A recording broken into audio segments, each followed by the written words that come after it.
जय जय सीताराम, पवन पुत्र हनुमान जी की जय, उमापति महादेव जी की जय। जय समस्त देवी देवताओं की जय, श्री रामायण जी की जय। जय सीताराम।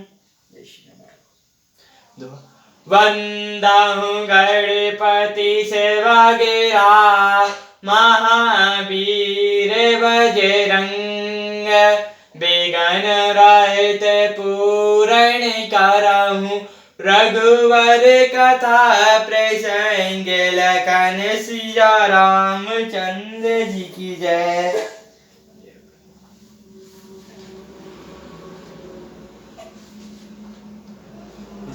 सुचि सुंदर आश्रम की राम, हर्षे राजीव नयन यस्या राम, सुनि रघुबर आगमनु मुनि राम, आए गयो अलेन यस्या राम।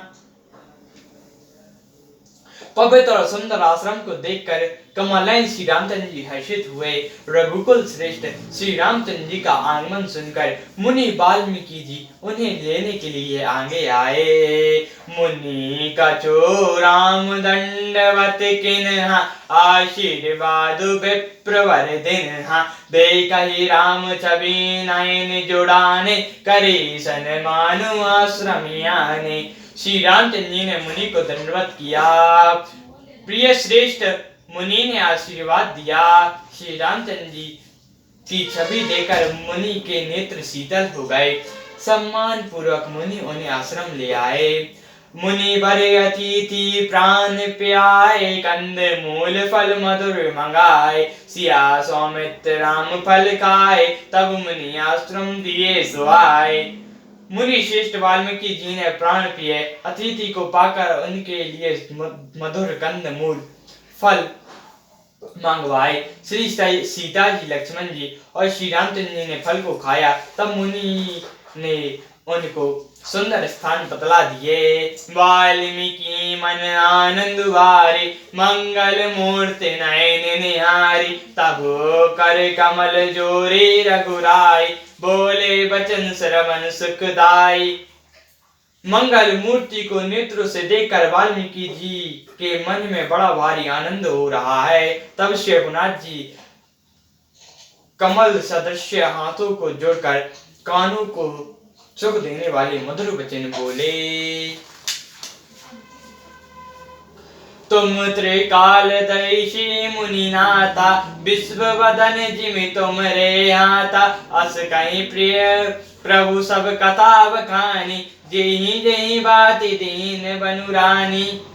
हे मुनिराज, आप त्रिकालदर्शी, संपूर्ण विश्व आपके लिए हथेली पर रखे हुए बेर के समान है। प्रभु श्री रामचंद्र जी ने ऐसा कहकर फिर जिस प्रकार से रानी कैकेयी ने वनवास दिया, वह सब कथा विस्तार से सुनाई।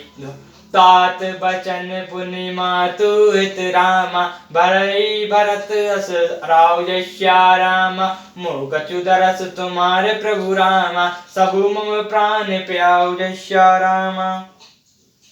और कहा, हे प्रभु, पिता की आज्ञा, माता का हित और भरत जैसे भाई का राजा होना और फिर मुझे आपके दस्यु न होना, यह सब मेरे पुण्यों का प्रभाव है।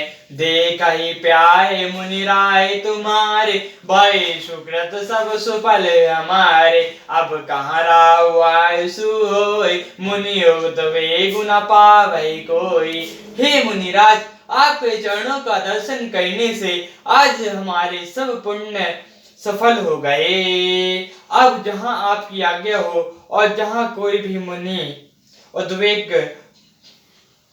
प्राप्त ना हो, मुनि तापस जिनि ते दुख लहाय, ते नरेश बिनु पावक दहाय, मंगल मूल विप्र परितोषु, दाहि कोटि कुल भूषर रोषु। क्योंकि जिसने मुनि और तपस्वी दुख पाते हैं, वे राजा बिना ही अग्नि ही जलकर भस्म हो जाते हैं। ब्राह्मणों का संतोष सब मंगलों की जड़ है और भूदेव ब्राह्मणों का क्रोध करोड़ों कुलों को भस्म कर देता है। अस जिय जाने काउ सोई ताऊ, श्रिय सोमित सहित जहाँ जाऊ, तार चिरु चिर परन तनशाला, बसु करो कछु काल कृपाला। ऐसा हृदय में समझकर वह स्थान बतलाइए जहाँ में लक्ष्मण और सीता जी सहित और वहां सुंदर पत्तों और घास की कुटिया बनाकर हे दयालु कुछ समय तक निवास करूं।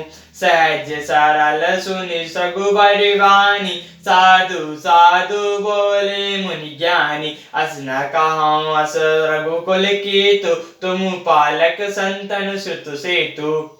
श्री रामचंद्र जी की सहज सरल वाणी सुनकर मुनि वाल्मीकि जी बोले, धन्य धन्य हे रघुकुल के ध्वजा स्वरूप, आप ऐसा क्यों ना कहेंगे, आप सदैव वेदों की मर्यादा का पालन करने वाले हैं।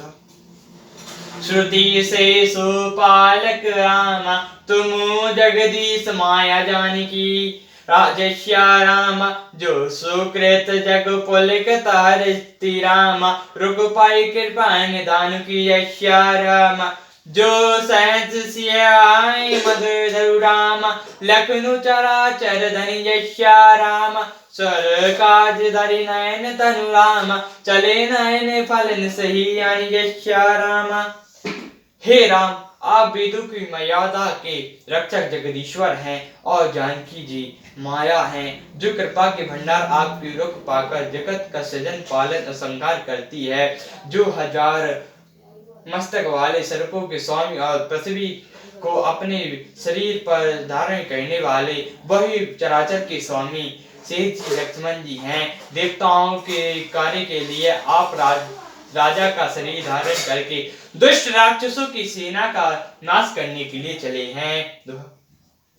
राम स्वरूप तुम्हारे बचन राम, अगोचर मुनि वृद्ध परजस्या राम, अवगत काय अपार राम, नेति नेति नत निगम कहजस्या राम।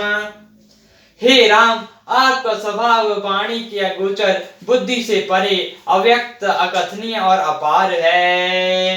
वेद निरंतर आपका नीति नहीं कहकर वर्णन करते हैं। सियावर रामचंद्र जी की जय, पवन पुत्र हनुमान जी की जय, उमापति महादेव जी की जय, जय समस्त देवी देवताओं की जय, श्री रामायण जी की जय, जय सीताराम। जय श्री राम।